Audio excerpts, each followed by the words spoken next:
semuanya, selamat datang di Genius Center. Hai, apa kabar semuanya? Nah, hari ini Miss Jen pingin bahas tentang part of speech.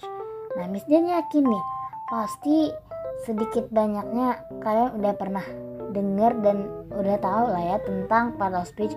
Kayak misalkan adverb, verb, atau pronoun, conjunction, interjection, dan sebagainya.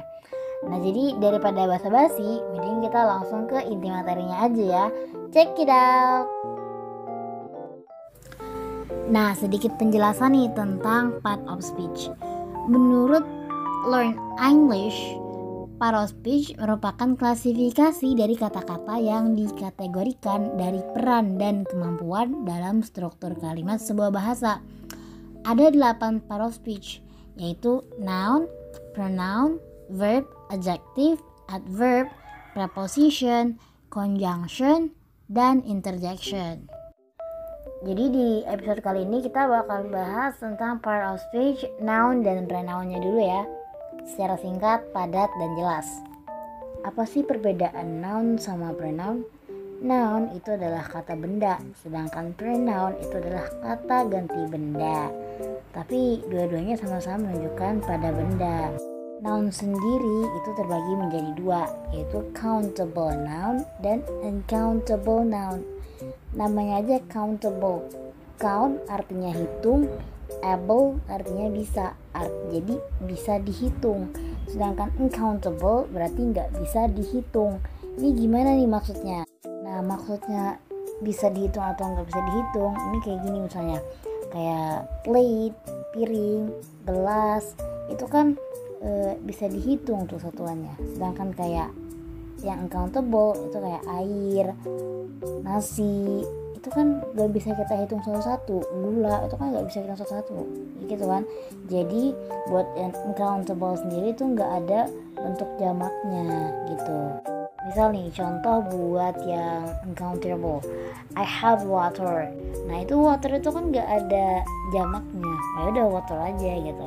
Nah terus kalau misalkan yang countable-nya bisa jadi misal kayak gini ya, misal I have 3 plates, I have 2 spoons, bisa kayak gitu maksudnya. Sedangkan pronoun sendiri itu juga ada banyak nih macamnya. Kalau ngomongin pronoun tadi aku udah bilang kan ya, pronoun itu adalah kata ganti benda. Jadi ya fungsinya sebagai pengganti kata benda. Ada banyak macam-macamnya nih. Ada personal pronoun, possessive pronoun, demonstrative pronoun, reflexive pronoun, indefinite pronoun, interrogative pronoun, dan relative pronoun. Banyak banget ya. Nah, personal pronoun itu adalah kata ganti untuk menyebut orang sebagai subjek atau objek. Contoh kalau misalkan sebagai subjek, me, him, you gitu. Kalau misalkan sebagai objek gimana? I, he, she gitu ya. Nah, kalau misalkan untuk yang possessive pronoun itu adalah kata ganti yang menunjukkan konsep kepemilikan. Contohnya kayak mine, my, your, his, her gitu. Kalau misalkan demonstrative pronoun itu adalah kata ganti benda yang menunjukkan suatu benda berdasarkan letak atau jaraknya. Contohnya kayak misalkan that, this, those gitu. Misalkan that plate, that book, this pen gitu ya. Atau misalkan lagi ada juga selanjutnya nih reflexive pronoun adalah kata ganti berdasarkan pada posisi subjek atau objek yang fokus pada aktivitas subjek itu sendiri. Contohnya gimana? Kayak yourself, yourselves, themselves, herself gitu.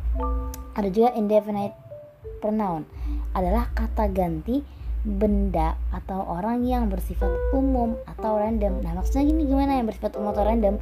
Maksudnya kayak somebody, anybody, atau someone. Nah itu kan artinya seseorang gitu.